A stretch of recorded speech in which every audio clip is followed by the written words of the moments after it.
Je dirais non. On n'a jamais vu une structure ou bien un business center en Mauritanie. Il y a certains qui ne savent même pas c'est quoi un business center, c'est quoi le but d'un business center. Parce que nous, notre but aujourd'hui, c'est d'aider les professionnels qui souhaiteront ouvrir des entreprises ou bien qui souhaiteront créer leur entreprise, mais aussi on veut aider des entreprises qui ont des difficultés, par exemple, au lieu de s'occuper un peu de la recherche de location et tout, nous proposons à des entreprises des bureaux équipés en plein centre-ville où ils peuvent être directement opérationnels et commencer leur activité. Donc nous jouons aussi le rôle de porteur d'affaires.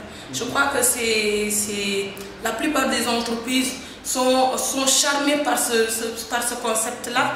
C'est-à-dire nous sillonnons un peu le monde et nous essayons de voir des opportunités d'affaires, essayer de mettre en relation les entreprises et les entrepreneurs, les entreprises avec les investisseurs, mais les entreprises aussi avec la clientèle, que ce soit au niveau national ou international. Donc c'est ça le but du Business Center, c'est de jouer le rôle d'incubateur d'entreprise, c'est de jouer le rôle de pépinière d'entreprise, mais aussi jouer le rôle de porteur d'affaires pour les entreprises mauritaniennes. Parce que nous, notre rôle aujourd'hui, c'est d'appuyer le développement économique du pays par le biais d'une plateforme qui va permettre à beaucoup d'entreprises d'avoir une idée générale des activités et des opportunités en Mauritanie et essayer de venir soit par le biais du Business Center pour avoir une idée des opportunités, mais aussi d'essayer de tisser un partenariat avec les entreprises locales.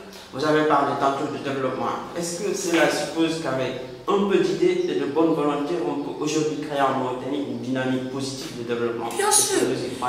On est parmi les premiers exportateurs de mines en Mauritanie. Nous avons beaucoup de ressources naturelles en Mauritanie. Donc je crois que c'est un pays qui a juste besoin d'un peu de coup de pouce pour pouvoir aller de l'avant. Essayer d'aller vers les pays émergents, essayer de voir ce qui se passe là-bas. Mais aussi, je ne vois pas pourquoi la Mauritanie ne peut pas dépasser ce cap-là. Ça veut dire de pouvoir exploiter ses ressources naturelles. On a vu la Chine qui n'a pas, je dirais, la Chine n'a pas de ressources naturelles. Donc je ne vois pas pourquoi la Mauritanie, on a le fer, on a l'or, on a le poisson, pourquoi on ne peut pas arriver à se lancer et avoir plus de partenaires, mais aussi attirer le maximum de partenaires en Mauritanie. Je ne dirais pas partenaires, mais je dirais investisseurs en Mauritanie. Et alors, qu'est-ce que ça va changer concrètement avec la création d'un business center? Qu'est-ce que ça va changer? Plein de choses. Et comme quoi, s'il y a un jeune, par exemple, je commence par l'incubation. Un jeune crée une structure en Mauritanie, il veut le développer, mais il a besoin de partenaires internationaux. Les jeunes en Mauritanie, je commence par l'incubation d'entreprises. C'est quoi? C'est d'aider les jeunes à créer des entreprises. Mais quand on crée une entreprise, la plupart du temps, on a besoin de partenaires stratégiques ou partenaires financiers. Je préfère commencer par partenaires stratégiques. Ça veut dire des partenaires d'affaires qui peuvent venir et tisser un partenariat avec vous. Je donne l'exemple. Moi, il y a un jeune qui crée une structure d'exportation de poissons. En Afrique centrale, beaucoup de gens souhaiteront faire le même business avec les pays comme la Mauritanie, le Sénégal, le Cap-Vert. Ce jeune, s'il arrive à trouver un partenaire au niveau de l'Afrique centrale, ce qui est sûr, son business peut aller de l'avant. Mais s'il n'a pas de partenaire, ça sera très difficile pour lui de pouvoir exploiter ou bien de pouvoir développer ses activités. Parce qu'en Mauritanie, déjà, nous avons le poisson. Mieux vaut voir les pays demandeurs et essayer de tisser des partenariats avec ces gens-là et pouvoir aller de l'avant. Donc, ce n'est pas seulement le poisson, parce que nous mettons l'accent sur certains projets. Ce n'est pas qu'on essaie de mettre en priorité ces projets, mais c'est pour pouvoir aider le développement du pays. Donc nous essayons de mettre l'accent sur l'agro-business. On peut dire l'agro et l'agro-business. Nous essayons de mettre l'accent sur les prestations d'entreprise. mais nous essayons aussi de mettre l'accent sur le tourisme, parce qu'on a remarqué que depuis quelques temps, le tourisme en Mauritanie est en baisse. Essayer de le développer avec des activités qui peuvent, comme on appelle, développer ce volet-là. Nous avons les nouvelles technologies de l'information qu'on souhaiterait, de la communication qu'on souhaiterait aussi développer. Donc on essaie de regarder quelles sont les activités ou bien les opportunités. Bon, pas les opportunités, je préfère dire les secteurs d'activité qu'on souhaiterait développer et pour pouvoir le présenter au monde entier. Alors dans ce cas, que devrait être la contribution de l'État dans cette Normalement, moi je le dis tout le temps, que ce business center tourne autour de 3 ministères. Maintenant, c'est à eux de voir l'opportunité que nous essayons d'amener en termes d'affaires, en termes de finances, en termes de développement. C'est le ministère des Affaires économiques, parce que, qu'on se le dise, le ministère des Affaires économiques, il doit commencer à penser au business center en se disant, ah, le business center est là pour développer un peu ce volet-là. Nous avons le ministère de l'Emploi et de la formation professionnelle, parce que le ministère, son but c'est quoi? C'est de promouvoir l'employabilité des jeunes en Mauritanie.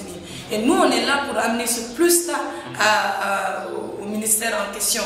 Et nous avons le ministère de la jeunesse, c'est de promouvoir et d'aider un peu et de pousser la jeunesse mauritanienne à mettre l'accent sur l'auto-emploi. C'est important. Alors aussi, ce sont la domiciliation d'entreprise, la communication d'entreprise et l'appel à la création d'entreprise. Pourquoi avoir choisi ces 3 domaines? En fait, c'est... quelqu'un vient, je voudrais revenir en arrière pour vous expliquer une chose. Moi, j'ai créé le cabinet de consulting et de formation en entreprise il y a 4 à 5 ans. À chaque fois que des professionnels viennent ici pour faire des formations dans le domaine du management ou l'informatique, il y a certains qui viennent après pour demander, Madame, est-ce que moi j'ai un projet, est-ce que vous pouvez m'aider à le réaliser? Donc je me suis dit, pourquoi nous parlons de ce projet-là? Étant donné que ça faisait partie je ne sais pas si je peux dire ma mission ou bien mes objectifs, c'était de le créer depuis plus de 4 ans. Mais je n'ai pas pu le faire faute de temps. Et je me suis dit, ok, ces jeunes, la première chose dont ils ont besoin, c'est un appui, c'est-à-dire un accompagnement pour la création de leur entreprise. Comment? C'est d'abord, on les appuie en essayant d'étudier, de faire une étude de faisabilité de notre projet par rapport à la réalité mauritanienne, par rapport aux consommateurs mauritaniens, par rapport même à l'emplacement géographique du pays. Ça, c'est primo. On essaye de leur chercher des partenaires, que ce soit des partenaires financiers, partenaires techniques. On essaye aussi de leur chercher de la clientèle et tout. Mais aussi, on essaye de les accompagner tout au long je dirais tout au long de la naissance et de la maturité de l'entreprise. Donc, je me suis dit, primo, on aide les jeunes, on accompagne les jeunes à créer leur entreprise. Et quand ils créent leur entreprise, ils ont besoin d'un emplacement, ils ont besoin d'une place pour pouvoir démarrer leur activité. Donc, ok, parce que il faut être clair. C'est pas tout le monde qui a les moyens de se payer le luxe d'un bâtiment ou bien d'un bureau bien équipé et de commencer ses activités. Nous, on s'est dit, ok, on va prendre le business center et on va mettre des bureaux qui répondent aux normes de l'entreprise, si je peux le dire ainsi. Donc ces gens-là, ils viennent, ils sont directement opérationnels, ils ont des bureaux équipés en plein centre où ils peuvent recevoir leurs clients, ils peuvent faire des séminaires de formation parce qu'il y a des salles de réunion et des salles de formation, ils peuvent faire des expositions parce qu'on a même fait un truc qu'on appelle la Khaïma du savoir où la personne peut venir pour exposer ses produits ou ses services et inviter ses éventuels clients ou ses éventuels partenaires et tout, et essayer de faire la promotion ou la promotion de ces produits ou nouveaux produits. Et il y a donc ces jeunes-là, ils ont eu un appui à la création d'entreprise, ils ont une place où ils peuvent démarrer directement leurs activités, mais le plus important, quand on a un projet, on l'a réalisé, c'est beau, mais il faut avoir de la clientèle, il faut avoir des partenaires, mais il faut avoir un financement. Donc nous, on essaye, avec nos partenaires de microcrédit, mais aussi les banques, c'est d'aider ces jeunes-là. Nous, il faut qu'on soit clair, parce que la plupart des gens, quand on leur dit qu'on va les aider à avoir un financement, pour eux, c'est le business center qui va prendre l'argent de sa poche et remettre ça comment dirais-je, à l'incuber. Non. Nous, on essaie de les mettre en relation avec les structures de microcrédit, la banque, et avec une recommandation pour avoir un financement. Nous ne rentrons pas dans cette gestion-là.